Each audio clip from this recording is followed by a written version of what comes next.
안녕하세요. 미자는 못 말려 구독, 좋아요 부탁드립니다. 오늘은 공황장애에 대해서 한번 알아보겠습니다. 이거는 의학적인 공황장애가 아니라 제가 경험자로서 말씀을 드리겠습니다. 공황장애를 제가 이제 약을 먹고 있어서 공황장애 증상이 어떤 건가를 제가 이제 말씀을 드릴게요. 이제 공황장애가 제가 언제 왔냐면 어느 날 고속도로 운전을 하고 있는데 가슴이 답답했어요. 가슴이 답답하면서 운전을 하고 있는데 그야말로 공황 상태. 나는 이렇게 가만히 있는데 그냥 도로가 계속 움직이고 뭔가가 움직이는 거. 어떤 꿈결 같은. 그래서 정말 가슴이 답답하고 뭔가 이 상황을 벗어나고 싶은 마음. 공황장애인 사람은 좀 겁이 많은 사람이 공황장애가 많이 오는 것 같아요.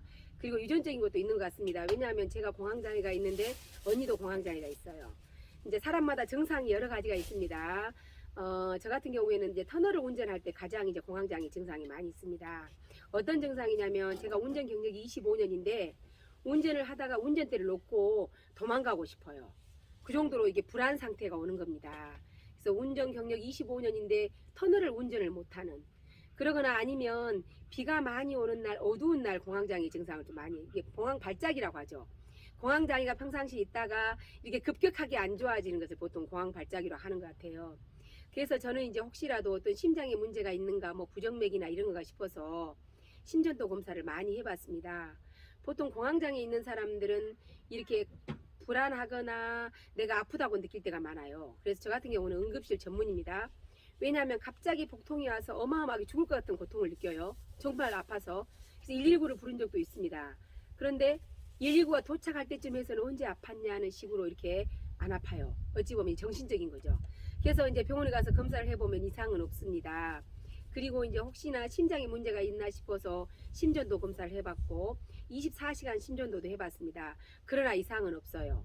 그래서 제가 정신과를 갔더니 공황장애입니다라고 얘기를 했습니다. 그래서 공황장애 약을 꾸준히 복용을 하고 있고요. 최근에는 증상이 좀 완화된 것 같아서 약을 이렇게 매일 섭취하지 않고 이제 간혹가다 이렇게 섭취를 하고 있는데요. 그래서 우리가 몸에 이상이 없는데 아프다고 느끼는 것은 정신과적으로 사실은 일단은 진료를 받아보는 게 좋을 것 같습니다. 그리고 이제 공황장애인 사람이 그러면 보험을 가입할 수 있는가? 공황장애인 사람은 대부분 상시 복용 약을 복용을 하거나 한 달 이상 약을 보통 복용을 했기 때문에 이건 정신과적인 어떤 질환이지만 공황장애는 이제 또 이제 특징적인 게 우울증인 사람들은 내가 죽고 싶다는 것을 많이 느끼는데 공황장애인 사람은 죽기 싫은 걸 느껴서 내가 뭔가 그 위험한 상황을 도피하고 싶어요.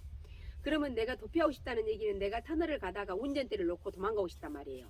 그런 게 위험한 거죠. 내가 죽고 싶다는 것보다 죽기 싫은데 내가 어떤 돌발적인 어떤 행동을 취하기 때문에 혹시 이렇게 문제가 될 수 있어서 보통 그냥 보험을 건강체로는 가입이 불가능합니다.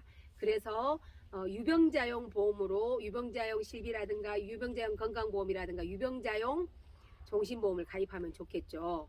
그래도 유병자용도 사실상 3개월 이내에 특별히 따로 다른 질병에 추가 진단을 받지 않고 그 다음에 2년 이내 입원 수술이나 5년 이내 암 진단은 받지 않아야 가입이 가능해요. 그래서 공황장애가 있다고 생각을 하시면 평상시에 마음을 많이 내려놓는 게 중요합니다. 그래서 마음을 내려놓고 이 세상에 내 건강이 최고다. 다른 것에 별로 신경을 안 쓰는 게 좋고요. 일단은 공황장애는 꾸준히 정신과적 치료를 하는 게 맞습니다. 간혹 가다가는 공황장애인 사람들이 많은 곳에 가서 갑자기 발작을 일으켜서 쓰러지는 경우도 있어서 항상 약도 같이 복용을 하면서 주위 사람들 어떤 관심이 많이 필요한 것 같습니다. 오늘은 공황장애에 대해서 공황장애인 사람이 보험을 넣을 수 있는가, 유병자용으로 넣을 수 있다는 거 알고 계시고요. 그래서 인생을 살면서 건강이 최고다. 그리고 마음을 내려놓고 편안한 마음으로 인생을 사는 게 좋을 것 같습니다. 오늘 또 미자는 못 말려 구독, 좋아요 부탁드립니다. 안녕.